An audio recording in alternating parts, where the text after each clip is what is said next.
Hello दोस्तों, आप सबका स्वागत है हमारे the mind blowing Buddha channel पर। दोस्तों, अगर आप भी अपने आप से परेशान हैं, अपने मन को काबू नहीं कर पाते हैं, तो मेरे साथ जुड़िए, क्योंकि मैं खुद को चुनौती दे रहा हूं अपने मन पर नियंत्रण पाने की कला सीखने के लिए और यह जानने के लिए कि वास्तव में अपने विचारों को कैसे नियंत्रित किया जाए। हमारे मन को नियंत्रित करना हमारी रोजमर्रा की जिंदगी का सबसे महत्वपूर्ण हिस्सा है। सोचकर देखिए, कितनी बार हम अपने ही विचारों में खो जाते हैं, वर्तमान पल पर ध्यान नहीं दे पाते। हमारा मन एक चंचल बंदर की तरह है, जो एक विचार से दूसरे विचार पर छलांग लगाता रहता है और हमें फोकस बनाए रखना मुश्किल हो जाता है। इस वीडियो में हम कुछ प्रभावी तरीकों का पता लगाएंगे जो आपको अपने मन और भावनाओं पर नियंत्रण पाने में मदद कर सकते हैं। हम सब कभी न कभी उस स्थिति में रहे हैं, नकारात्मक विचारों के चक्र में फंसे हुए, चिंता या तनाव से भरे हुए। ऐसा लगता है मानो हमारा मन एक ऐसा ब्राउजर बन गया हो जिसमें बहुत सारे टैब खुले हों और हमें समझ ही ना आए कि कौन सा टैब बंद करें। हम किसी एक चीज पर ध्यान लगाने की कोशिश करते हैं, लेकिन मन बार बार भटक जाता है। इससे चिड़चिड़ापन, तनाव और चिंता बढ़ जाती है। हमारे विचार और भावनाएं हमारे सबसे बड़े साथी भी बन सकते हैं और हमारे सबसे बड़े दुश्मन भी। ये पूरी तरह इस बात पर निर्भर करता है कि हम उन्हें कैसे संभालते हैं। एक और चुनौती है डिस्ट्रैक्शन, यानी ध्यान भटकना।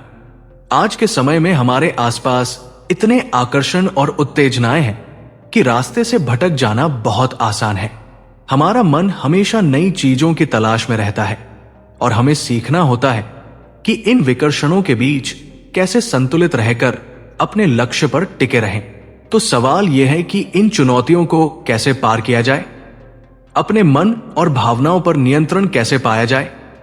शुरुआत होती है अपने विचारों और भावनाओं के प्रति जागरूक बनने से, और यही वो जगह है जहां माइंडफुलनेस, मेडिटेशन, ध्यान और श्वास अभ्यास हमारी मदद करते हैं। ये अभ्यास हमें अधिक जागरूक बनाते हैं, जिससे हम अपने विचारों और भावनाओं को बिना उनमें उलझे देख सकते हैं। ऐसा करने पर हम उन पैटर्न्स और आदतों को पहचान पाते हैं जो हमें रोकती है। माइंडफुलनेस का सिद्धांत बहुत सरल लेकिन अत्यंत शक्तिशाली है। वर्तमान पल पर बिना किसी जजमेंट के ध्यान देना। वहीं ध्यान, मेडिटेशन हमें भीतर शांति और स्थिरता प्रदान करता है। श्वास अभ्यास हमारे नर्वस सिस्टम को शांत करता है और तनाव कम करता है। ये तकनीकें देखने में भले ही सरल हों, लेकिन मानसिक संतुलन पर इनका गहरा प्रभाव पड़ता है। इन सभी तरीकों में एक समझ सबसे अधिक महत्वपूर्ण है। ये जानना कि हमारे विचार और भावनाएं हम नहीं हैं। हम अपने विचार नहीं हैं, बल्कि हम उन विचारों के दर्शक हैं। ये बेहद सूक्ष्म लेकिन गहरी समझ है जो हमारी मानसिकता और भावनात्मक नियंत्रण में बड़ा बदलाव ला सकती है। जब हम अपने विचारों और भावनाओं को क्षणिक अनुभवों के रूप में देखना सीख जाते हैं, न कि अपनी पहचान के रूप में, तभी हम उनसे मुक्त होना शुरू करते हैं। जब ये समझ विकसित हो जाती है तो हम परिस्थितियों पर प्रतिक्रिया नहीं बल्कि जवाब देना सीख जाते हैं, यानी सोच समझकर निर्णय करना।